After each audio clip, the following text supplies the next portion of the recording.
As you can tell by the swiftly moving graphics at the bottom of your screen, there is still a lot we don't know about the elections. The big unanswered questions are easy. Who will control the House and the Senate? We do know that CBS News classifies the House as leans Republican, but let's say the Republicans do take the House. Will Kevin McCarthy be the Speaker? And who would want that job?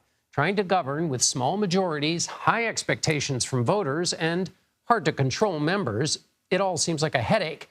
That's been Nancy Pelosi's job, and even if Democrats do retain control of the House, she might retire.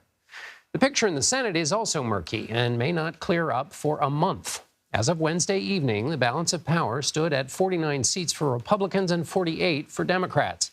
Two races are still toss-ups, and if each party wins one of them, control of the Senate will come down to who wins a runoff in Georgia on December 6th. And then there are those questions whose answers we couldn't even wriggle into a graphic if we wanted to.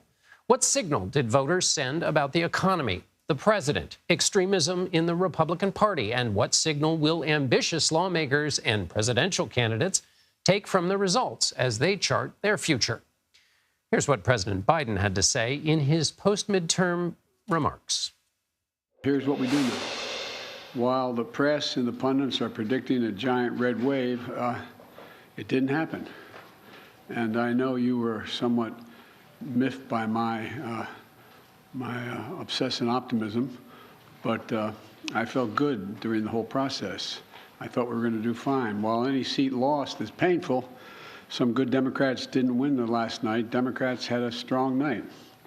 And we lost fewer seats in the House of Representatives than any Democratic president's first midterm election in the last 40 years.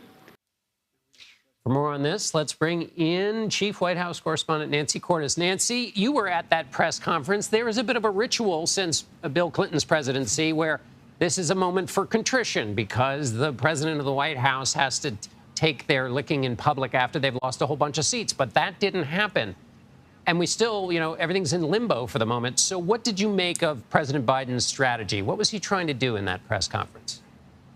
That is the tradition, John, but the problem here is that this president doesn't quite know for sure whether he took a licking or not.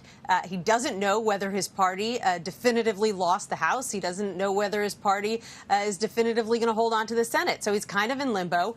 And what he does know, however, is that he did better as a first-term Democratic president than several of his predecessors. And he wanted to make that point, that for every one of us who have been reporting on his low approval ratings or the fact that he has sometimes struggled to keep his party together to pass legislation, that he actually did better than former President Obama, his boss, than former President Clinton in this midterm election. And so there was a lot of reason for optimism. The problem is, John, that even if Republicans do end up winning in a squeaker, even if they have just one more House seat than Democrats, that gives them subpoena power. That gives them the ability to investigate him, to investigate his cabinet members, to investigate his policies, and even to investigate his family members. I want to ask you about something he said about working potentially with a Republican-controlled legislature. Let's listen to what he said.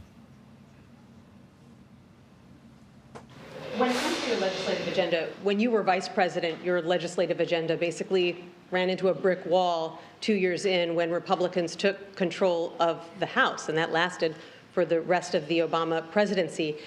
Is there any way for you to prevent that same fate from happening this time around? Yes. If Republicans take control of the House?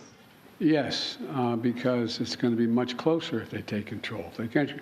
Look, the predictions were, and again, I'm not being critical of anybody who made the predictions. I got it, okay? This is supposed to be a red wave. You were talking about us losing 30 to 50 seats, and this was going to, nowhere near, that's not going to happen. And so there's always enough people on the other team, whether it's Democrat or Republican, that the opposite party can make an appeal to and maybe pick them off to get the help. Nancy, he said so many times in that press conference that he didn't mean to be saying anything negative about the press and their predictions and our assessment and reading of the polls that you started to think, well, maybe that was what he was saying. But what did you make of his, you know the Hill well, what did you make of his theory about working the case his argument that the margins, even if Republicans are in control, are going to be so thin that he might be able to get some business done? I'd say as a creature of the Senate, even he knows that if Republicans control the House or the Senate or both, it's going to be very hard for him to push through anything on his agenda. First of all, Republicans don't share most of that agenda. Second of all, they're not going to be in the mood to give him big wins, just as he's revving up to run for re-election himself. And it's hard to find areas of agreement between these two parties right now. And the low-hanging fruit that existed, when I'm thinking of funding during the pandemic or even funding for Ukraine, although we're starting to see the edges fray there, even infrastructure spending, those kinds of agreements have already taken place. We're unlikely to see another infrastructure package. And so when it comes to some of these thornier issues like immigration, yes, both sides say they want to tackle it, but they have very different prescriptions for how they'd like to do it. And it's hard to see some kind of grand compromise coming together, even if President Biden is the kind of president and the kind of former legislature who likes to get in a back room and cut a deal. Yeah, it feels like we're potentially headed for an era again of budget battles, continuing resolutions, and debt limit fights. So I'll join you in that, Nancy. Yes, great fun ahead. Nancy Cordes at the White House. Thanks, Nancy.